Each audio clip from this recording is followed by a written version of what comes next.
O próximo passo, então, é remediar essas vulnerabilidades. O que você vai fazer nesse processo? Ações de contorno, por exemplo.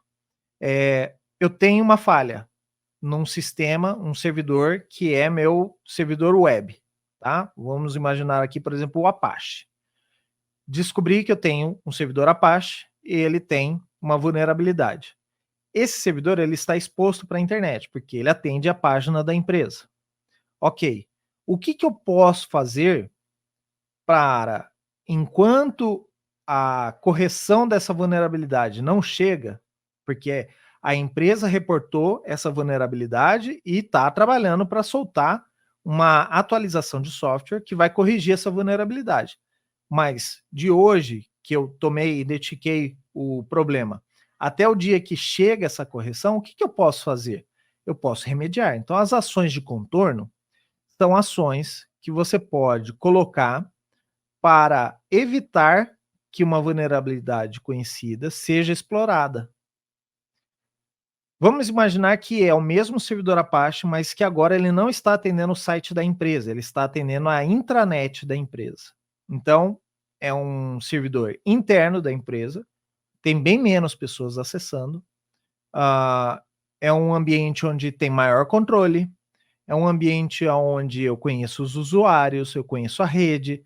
Então, por exemplo, dentro dessa rede, eu posso criar uma VLAN, onde somente as estações que estão na VPN e as que estão na rede interna podem acessar a intranet.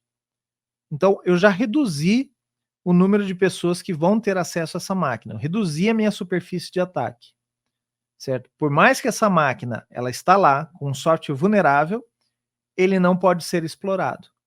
Então é isso que são as ações de contorno. Eu posso colocar um firewall impedindo acessos de certa rede ou de certo protocolo ou com direção a uma determinada porta. Eu posso fazer mudanças em processos. Vamos imaginar, por exemplo, que eu tenho uma vulnerabilidade conhecida em um sistema que libera o crachá da empresa.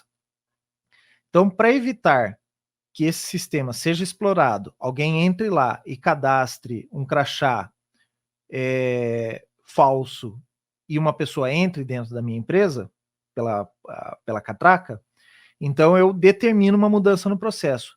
Por mais que as pessoas tenham o crachá, esses crachás eles vão ser revalidados pelo guarda lá na catraca, para saber se não é um crachá falso ou alguma coisa assim.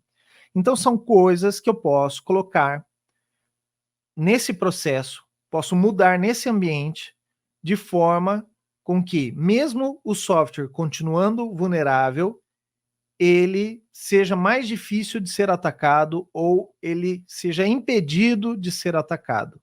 Então, por isso que são ações de remediação.